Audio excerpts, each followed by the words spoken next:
serigala yang dimasukkan dalam kandang kambing, seperti hubud dunia.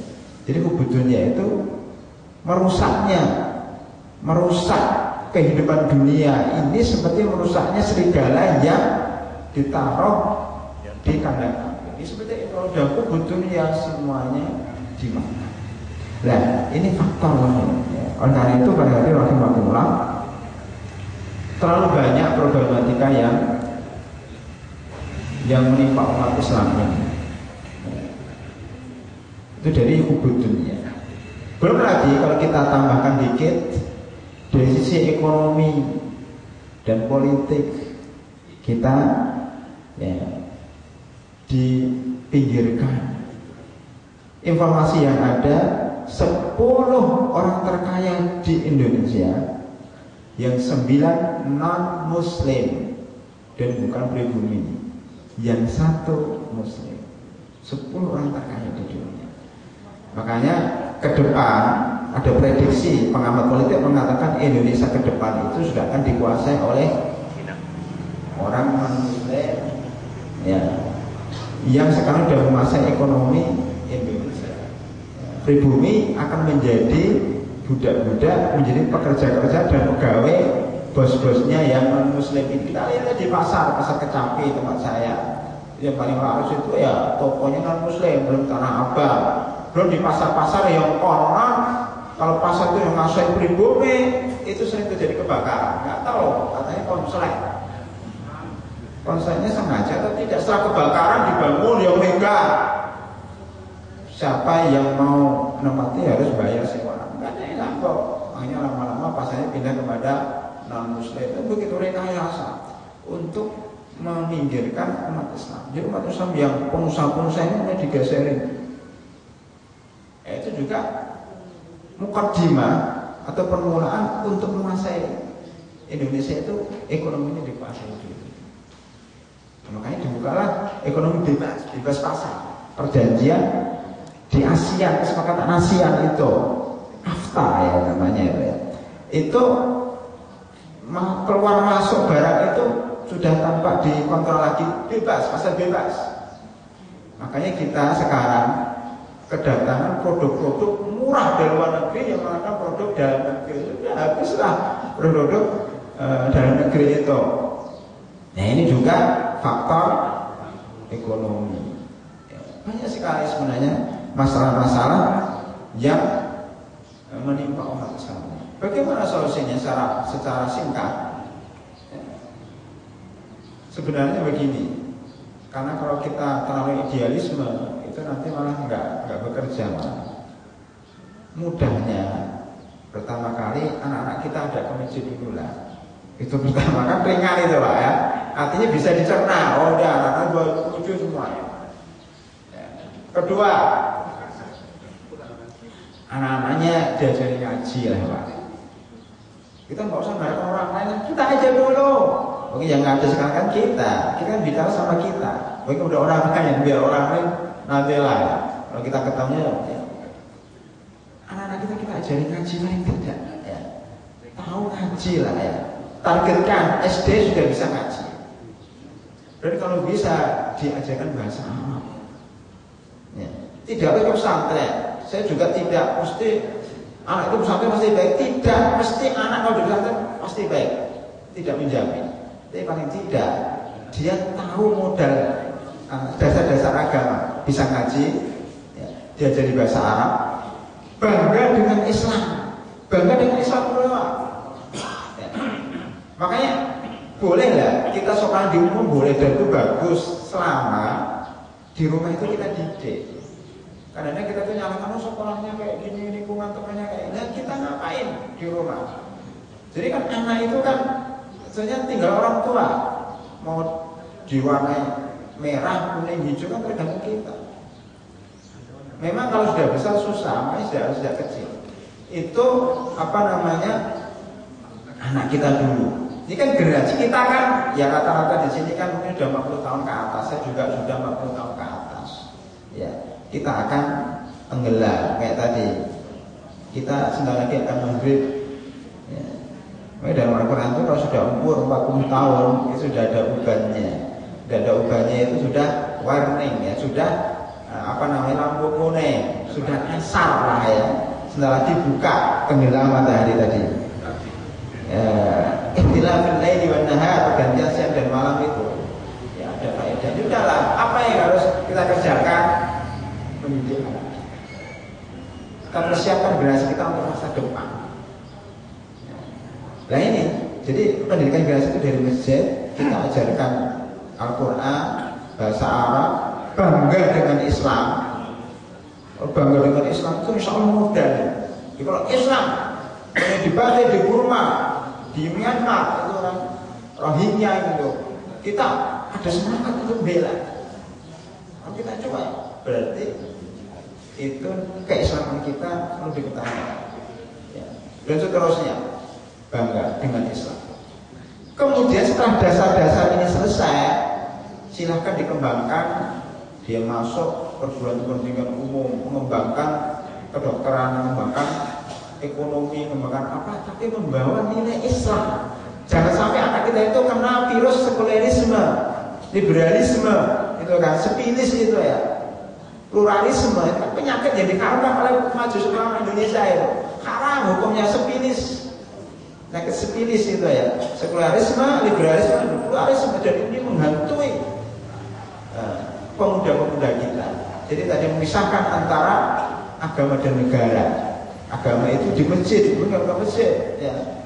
Kalau ke politik, kalau ke kantor, kalau ke tempat lain jangan bawa agama. Bahkan di kampus Islam negeri itu saya melihat dalam rekaman itu. Jadi di situ dikatakan dalam orientasi mahasiswa baru dikatakan hari ini lepaskan agama, di tempat ini lepaskan agama. Jadi begitu. Dalam orientasi itu tidak boleh bawa agama. Sampai segitunya itu di kampus Islam negeri Indonesia. Tidak boleh bawa agama dalam orientasi. Jadi harus dikosongkan dari agama. Nah ini berbahaya sekali ya. Pluralisme mengatakan semua agama sama, itu berbahaya. Dan itu banyak yang sudah menyatakan seperti itu, boleh masuk apa? Semuanya mbak kita pada surga. Berbahaya sekali. Bahkan ada suatu tulisan mengatakan nanti Tuhan di surga akan tersenyum melihat sudah ada Muhammad, ada Isa, ada Buddha Gautama, ada siapa namanya itu? Ya siapa lagi? Ya ada siapa lagi pemimpin agama itu, Konghucu dan sebagainya itu di situ bersama-sama ngobrol di surga. Tuhan akan tersenyum. Ya kayak gitu tulisan udah. Makanya sekarang banyak anak-anak kampus yang sudah rusak otaknya. Bahkan di salah satu perguruan tinggi Islam di Jawa Tengah itu ada majalah jurnal yang temanya dan isinya adalah indahnya menikah sejenis. Indahnya menikah sejenis. Itu di Universitas Islam Negeri. Gimana ya? Jadi mereka sudah, makanya nanti ada rancangan undang-undang kesetaraan gender. Nah itu juga kepengen supaya ya kita itu keluar dari agama. Salah satu pasal-pasalnya menunjukkan bahwa anak perempuan ya, itu bebas memilih pasangannya tanpa intervensi dari orang tua, karena ini menyangkut hak asasi manusia. Maka kalau bapak-bapak nanti menikahkan anaknya, ingin menunggui, ingin jadi wali, ikut intervensi, kemudian ikut menikah jodoh, itu sudah melanggar hak asasi manusia, itu dipidanakan. Itu kalau rancangan undang-undang yang lagi digodok itu goal, maka segala bentuk ya pemisahan dan intervensi kepada lain jenis itu tidak boleh. Seperti kita membedakan antara bapak dan ibu dengan satar seperti ini bisa dipidanakan. Karena tidak boleh membedakan antara laki-laki dan membedakan orang berdasarkan jenis kelamin. Nah, ini kan berbahaya. Jadi mereka juga bermain, orang sekuler, orang liberal, orang pluralisme ini bermain di undang-undang. Dan kita Islam kadang-kadang juga ya tidak sadar, bahkan tidak tahu kalau undang-undang itu sedang dirancang. Jadi rahimahullah, ya sangat banyak sebenarnya problematika umat Islam.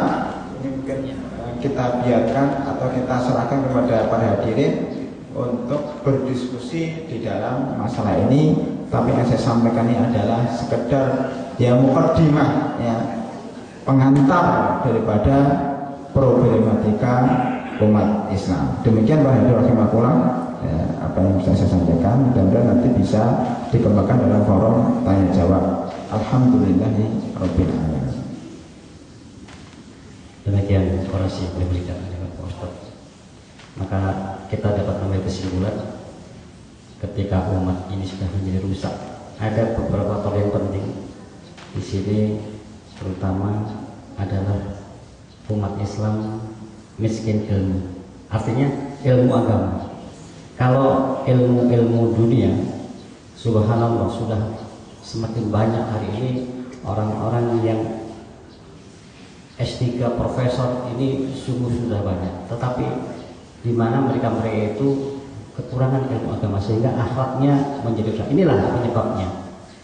Kemudian yang kedua, mengingat Allah hanya di masjid, jadi tidak dibawa ke tempat di mana dia bekerja, sehingga ketika dia bekerja Allah sudah tidak ada di situ. Maka disitulah terjadi kerusakan. Sekarang Indonesia ini masya Allah luar biasa rusaknya, karena segala sesuatu pasti dengan kemaksiatan. Sekarang kong kali kong antara seorang pengusaha dan seorang birokrat ini sudah biasa. Kong kali kong cari komisi, masya Allah. Padahal ketika orang sudah punya gaji kemudian mendapatkan keuntungan dari apa yang dikerjakan, haram hukumnya. Tapi ini sudah terjadi dari kalangan atas sampai bawah, mencari sesuatu di luar gaji, dan ini diada-adakan. Itu karena apa? Karena Allah tidak dibawa ke kantor-kantor. Maka ini yang terjadi. Baik, untuk memuaskan waktu, kita memasuki segmen tanya jawab dialog. Oleh karena itu kami persilahkan kepada bapak-bapak dan ibu-ibu yang ingin mengajukan pertanyaan, dipersilahkan dimulai dari sebelah kanan, Bapak Ustadz Mas Suri Esa. Mari, silakan. Bapak Roto yang kedua. Dua dulu Pak ya.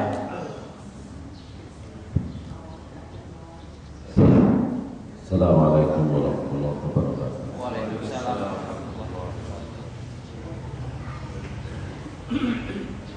Problematika umat dan solusi kejubin.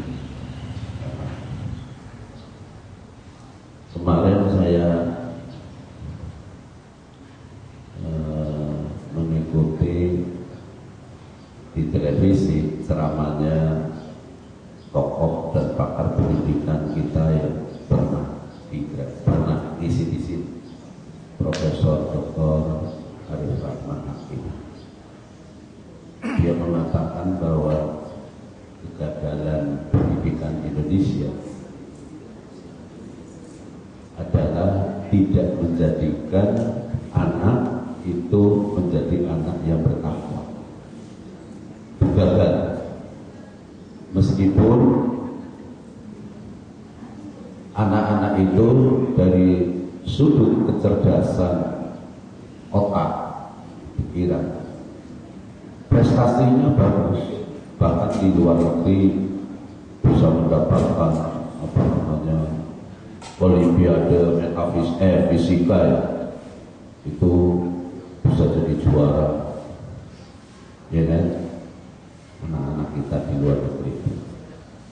Tapi itu bukan keberhasilan daripada pendidikan. Jadi pendidikan yang berhasil adalah mendidik moral, kecerdasan emosional, moralitas yang tinggi. Nah, itu adalah takwa. Itu menurut Profesor Arif Rahman Hakim. Jadi inilah kelemahan kita. Yang kedua, saya baca buku yang ditulis oleh Dr. Yusuf Qaradawi.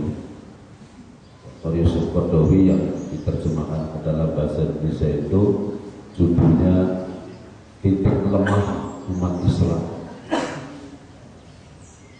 Barangkali kalau di Al-Azhar mungkin pernah diajar beliau, karena beliau itu guru besar Al-Azhar. Itu titik lemah umat Islam. Memang yang paling utama, yang paling pokok mendasar kata beliau itu adalah akidah. Itu akidah itu umat Islam ini lemah sekali, sehingga dari akidah ini implikasinya kepada kelemahan yang lain, kelemahan ilmu, kelemahan ekonomi, kelemahan politik, kelemahan budaya, kelemahan sosial. Itu awalnya itu dari akidahnya. Makanya benar kata Arif Rahman Hakim, keberhasilan mendidik anak itu, jikalau anak itu menjadi anak yang takwa, itu baru berhasil. Itu baru pendidikan. Tapi kalau mendidik anak kalau hanya pintar, cerdas otaknya, tapi akhlaknya, moralitasnya itu rusak, nggak berhasil. Namanya gagal mendidik anak. Padahal ya, kita lihat sekolah-sekolah negeri berapa jam pelajaran agama. Wong pesantren aja kilat kok. Apa cukup itu mendidik anak dengan pesantren kilat? Kilat tahu kilat? Iya, kilat. Seret, bukan. Lah bagaimana dia bisa menanamkan yang namanya akidah pesantren kilat? Notabene kita ini mayoritas muslim, tetapi dalam konsep pendidikan kita tidak berorientasi kepada Al-Quran sebagai sumber daripada konsep pendidikan. Itu lemah kita. Jadi banyak sekali kelemahan. Kalau kita pikir Islam lemah banget, pada dulu Islam itu hebat.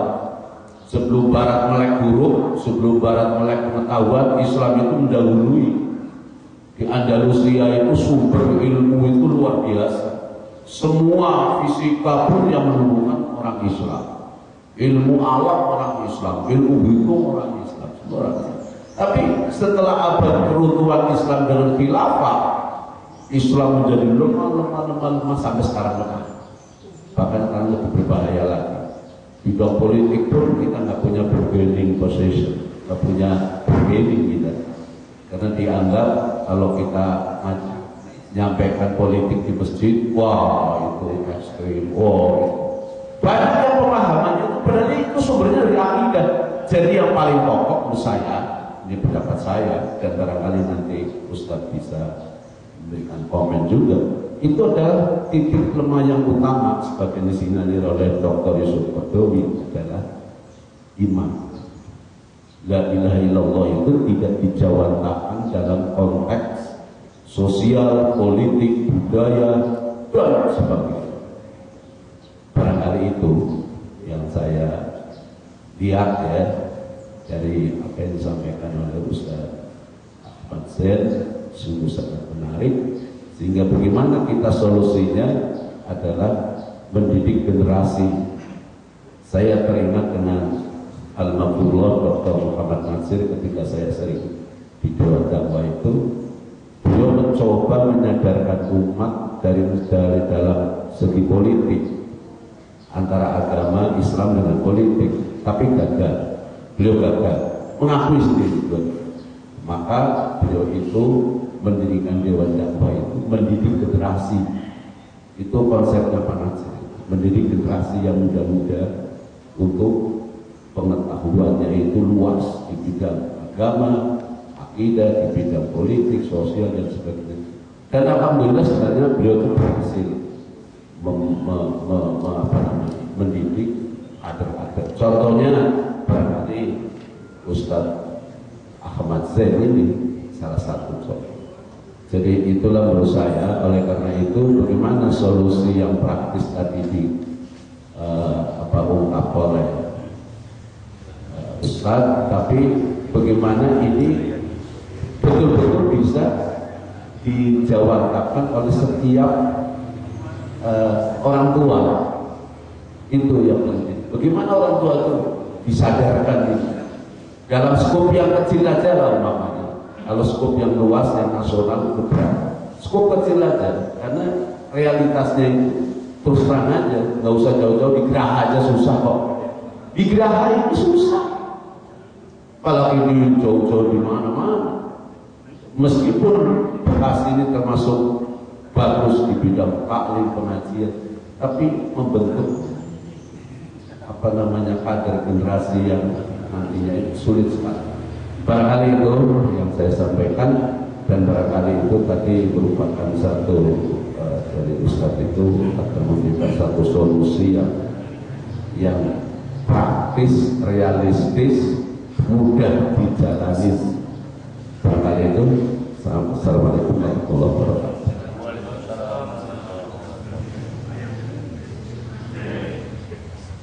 Assalamualaikum warahmatullahi wabarakatuh. Terima kasih atas kesempatannya pada moderator.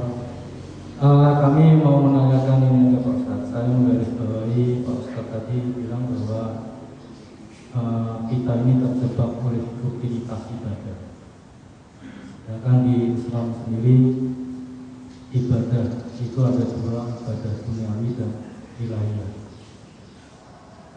Yang dimaksud Pak Ustadz ibadah, rutinitas ibadah itu yang bagaimana? Tolong jelaskan kembali Pak Ustadz. Yang kedua, membangun ekonomi Islam itu perlu adanya solidaritas dan loyalitas umat Islam. Itu saya rasa itu yang secara singkat kita bisa mengatasi problematika secara ekonomi. Itu kira-kira kiatnya apa? Yang ketiga, begini Pak Ustadz, ini juga termasuk problematika ya, tapi dalam hal ibadah di masjid-masjid saya nyoba tahun ini safari arah. Kebetulan di masjid besar di daerah Jakarta Timur itu terjadi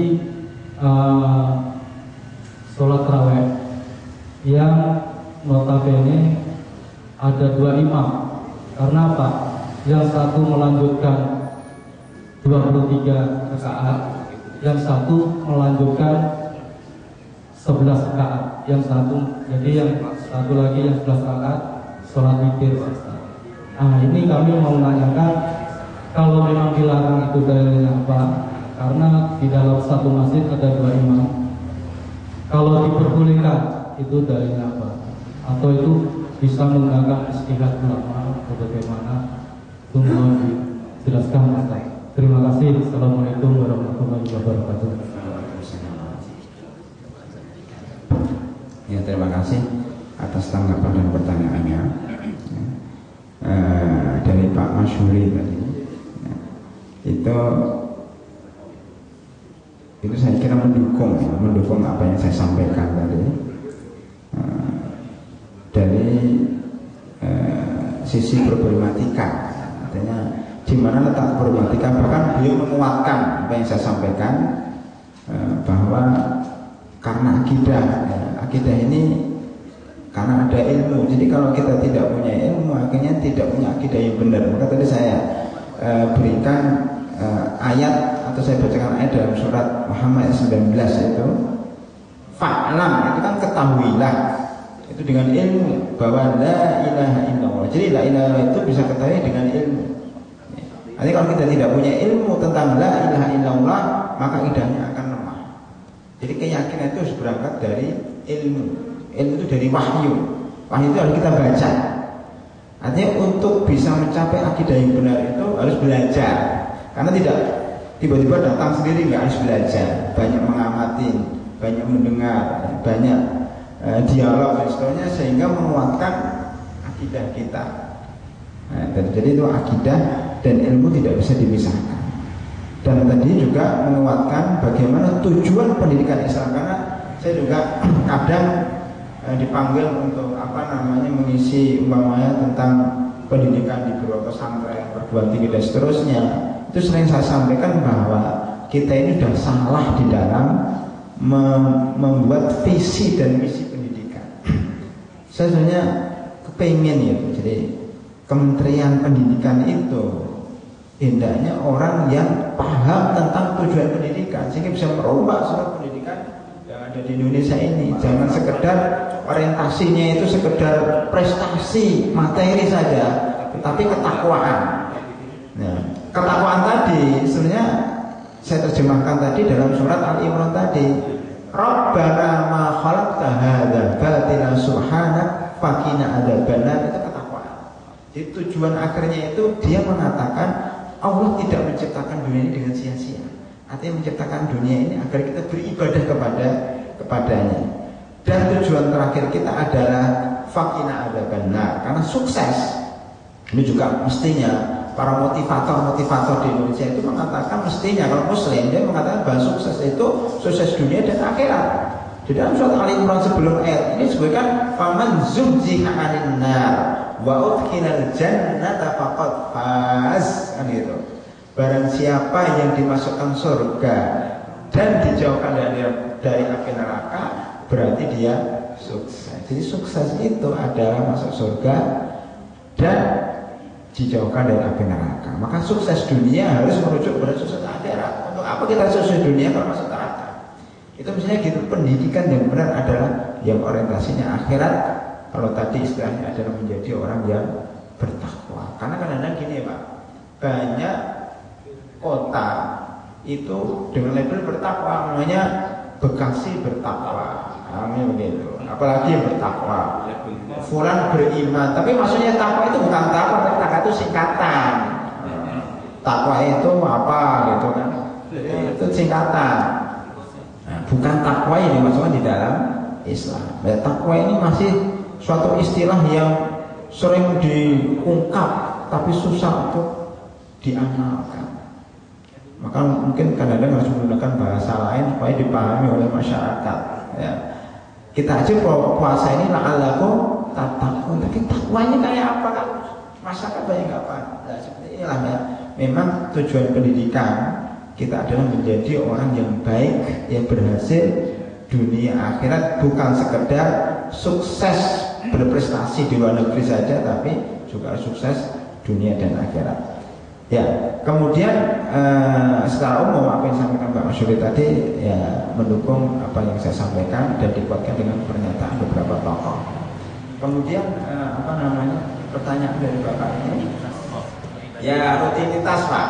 Ya, maksud saya rutinitas itu begini, bukankah banyak orang Islam terutama Ramadan, kita lihat saja, kan kita kadang-kadang kan perlu memperhatikan, loh kenapa orang Ramadan maunya dulu banyak yang sholat penuh, kan masjidnya juga penuh sesak. Mungkin pertama kali tarawih hampir semuanya itu penuh masjid. Benar nggak Pak? Benar kan? Itu maksudnya rutinitas Pak. Oh Ramadan itu rame gitu kan, tarawih.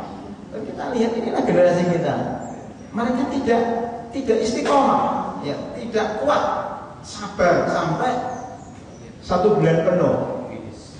Artinya mereka ya semangat di awal, setelah 5 hari udah mulai enggaan gitu, setelah setengah bulan udah mulai kosong terus begitu. Itu dari sisi sholatnya, itu gambaran dari sisi semangatnya juga. Artinya mereka itu dalam sholatnya udah mulai surut, maka bisa ditebak dalam sisi semangat menjalankan ibadah puasa pun mulai surut kan begitu. Takwanya udah mulai surut, terus begitu keinginannya udah mulai surut, dan terus akhirnya suasana sudah nggak suasana Ramadan. Saya merasakan itu di masyarakat kita sekarang hari ini itu sudah bukan suasana Ramadan, sudah mulai suasana mau Lebaran. Ya artinya sudah sebenarnya bukan Ramadan lagi. Mungkin terlalu lama, 1 bulan itu lama, bosen begitu. Nah ini umat kita itu seperti itu. Jadi semangat di awal, tapi nggak bisa komitmen sampai akhir perjalanan. Dalam perjuangan itu juga begitu Pak. Mungkin pertama semangat, tapi yang sampai bertujuan itu hanya sedikit, berjatuhan di tengah jalan. Yang saya maksud rutinitas seperti tadi ya Pak. Jadi orang puasa ikut puasa, orang sholat ikut sholat, kan gitu. Nanti sholat Idul Fitri ikut Idul Fitri, orang zikir ikut zikir, nangis ikut nangis, kan begitu. Habis itu udah kembali lagi ke rumahnya seperti biasa lagi, seperti tidak terjadi apa-apa. Itu rutinitas. Dan saya perhatikan umat Islam Indonesia itu mayoritas, saya tidak mengatakan semuanya, itu suka yang namanya syiar. Apa namanya itu? Apa ya? Wah gitu. Jadi sukanya itu rame-rame. Seremonial. Kalau seremonial kalau nggak rame itu nggak mantap. Sholat tarawih kok diam saja nggak mantap, harus rame. Jadi semua itu harus rame, haji pun harus rame. Itu sukanya orang Indonesia. Bahkan di luar Indonesia pun seperti itu. Padahal yang penting itu bagi masyarakat itu yang penting itu diam, bukan diam, tapi tenang, tapi berpikir. Dalam politik pun mestinya kita harus diam, tapi sebenarnya bekerja di balik layar. Itu yang dilakukan orang-orang Yahudi. Musuh-musuh Islam itu kadang-kadang dia tidak nampak, tapi dia main di belakang, berpikir tiap hari tiap malam. Mereka format atau namanya mengatur, membuat rancangan-rancangan strategi 1 tahun, 5 tahun, 10 tahun masa depan. Itu yang paling penting. Walaupun nggak kelihatan, tapi mereka merancang. Nah, maka ada sebuah buku itu dalam bahasa Arab, Asobiq Khafi, artinya tangan-tangan yang tidak kelihatan, yang orang yang bermain di balik layar. Itu sekarang dia mengatur dunia itu justru yang nggak kelihatan. Lalu masa itu sukanya tampil, sukanya wah, enggak lah, ini rutinitas. Nah, karena itu sudahlah, rutinitas tetap, tetapi marilah kita renungi rutinitas itu. Apa sih maknanya sholat 5 waktu? Apa maknanya puasa? Apa maknanya haji? Terus kita renungi tujuannya apa? Lailatul Qadar lah, gegap gempita Lailatul Qadar. Di mana-mana, di televisi apa itu Lailatul Qadar, di masjid-masjid orang iktikaf banyak sekali. Tapi pertanyaannya, kalau sudah dapat Lailatul Qadar mau apa? Itu aja pertanyaan. Kalau sudah dapat Lailatul Qadar mau apa? Kamu terlibat di posisi 1.000 bulan. 1.000 bulan itu berapa? Dapat 3 tahun. Selama kekuasaan Bani Umayyah dapat 3 tahun. Terus setelah itu dia nggak tahu. Padahal maksudnya Lailatul Qadar itu, kalau orang dapat Lailatul Qadar itu akan membawa perubahan dalam kehidupannya. Jadi Lailatul Qadar itu merubah seluruh kehidupan dia. Mestinya begitu tandanya. Bukan Lailatul Qadar dia bermimpi ada bulan yang jatuh ke rumahnya. Oh, dapat Lailatul Qadar, dia cerita. Tadi malam ada bulan yang masuk ke tempat tidur saya. Oh, berarti saya dapat Lailatul Qadar, gitu aja. Jadi cuma diceritakan bangga selesai. Habis itu apa? Nggak tahu. Nah, jadi pada satu memang nggak punya masalah itu, tidak punya rancangan hidup, tujuan.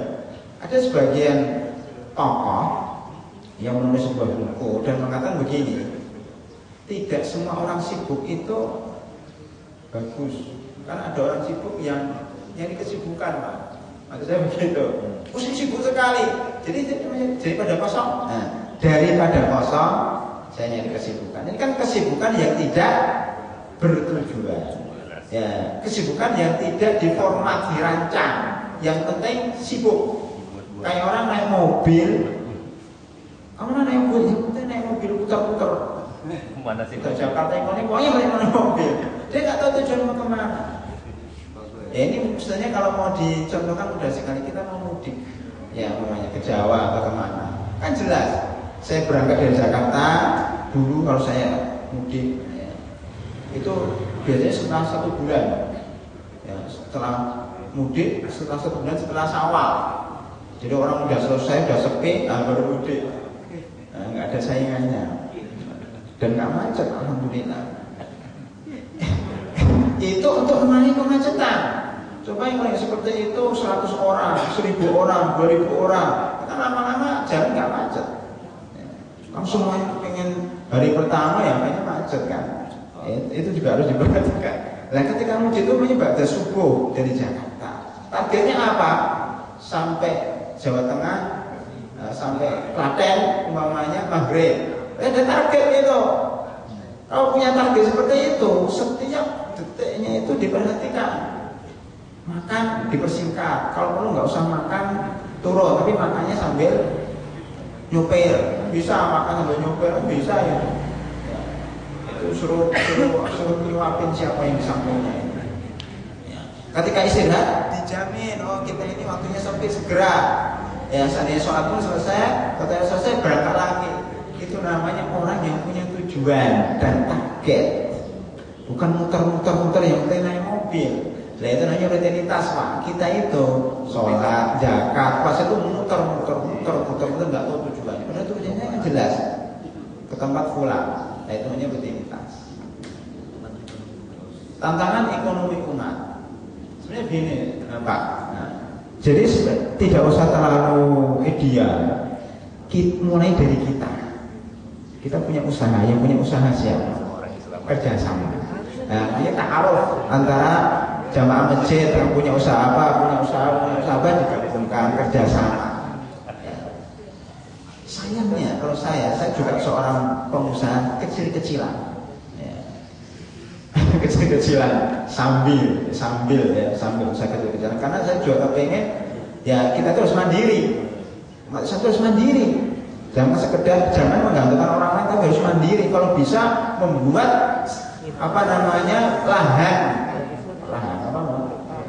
lahan kerja, kesempatan lapangan kerja, supaya orang-orang yang nganggur itu bisa kita rekrut kan gitu. Kemudian kita didik, kita beri. Sekarang itu dakwahnya nggak sekedar tausiah, tapi kalau perlu kita ada kan gitu kan. Kita dakwah, kita beri uang, kita beri makanan. Itu juga problematika umat, kita dakwahin sama orang lapar ya nggak didengar. Tanya itu orang dakwah ceramah, ngapain orang lapar? Kalau saya ceramah bagikan aja uang, bagikan sembako, tapi nggak usah terus antri kayak di mana, di Jawa Timur. Setiap tahun mesti ada yang antri gejepit mati karena rebutan sembako. Lah itu cara berpikir nggak benar juga itu. Pakai cara supaya tidak antri, ya, supaya mereka kalau perlu kita datangi orang-orang yang kekurangan. Tidak perlu orang asli kan ada rasa bangga, ini kan juga kekurangan. Nah itu memperdayakan umat lewat ekonomi. Jadi kita sendiri, setiap dari kita harus punya usaha. Usaha itu bisa merekrut orang lain. Setelah itu bekerja sama.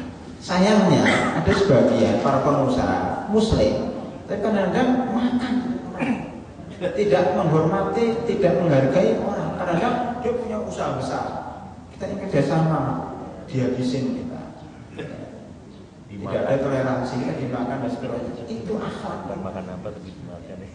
Makanya kalau ada usaha, makanya seperti kita dirikan koperasi, ya kan? Saya kepengen masuk setiap masjid itu ada koperasi sesuai dengan syariat, koperasi simpan pinjam. Kalau koperasi simpan pinjam itu haram karena riba, simpan pinjam. Dan itu orangnya malas. Punya orang malas, uangnya uang, dia duduk, dia minjem, ya sudah, nanti kembalikannya lebih. Minjem kembalikan lebih kan dia lama-lama kaya, bukan begitu. Itu namanya riba sama dengan bank umum itu. Tapi kalau ingin memberdayakan umat, ya koperasi ini namanya melakukan pembiayaan. Butuh apa kita biayai. Ya kemudian nanti untungnya bagi dua. Pembiayaan nanti dikembalikan kredit dengan uang lebih atau yang lebih baik lagi karena ini kurang pas lah pembiayaan itu. Sayangnya ekonomi syariah pun sekarang banyak yang mengandalkan pembiayaan. Sedikit sekali yang menggunakan teori mudharabah bagi hasil. Ini ada suatu koperasi di daerah Jawa Tengah di Grobogan. Itu ada namanya Baitul Mal Batamil ya, BMT sampai asetnya miliaran rupiah. Padahal itu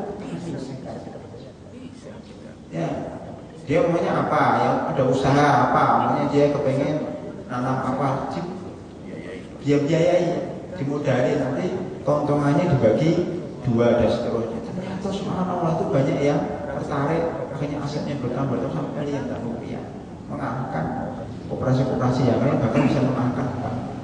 Nah ini bentuk-bentuk operasi, bentuk-bentuk usaha kecil yang sebenarnya bisa memberdayakan umat.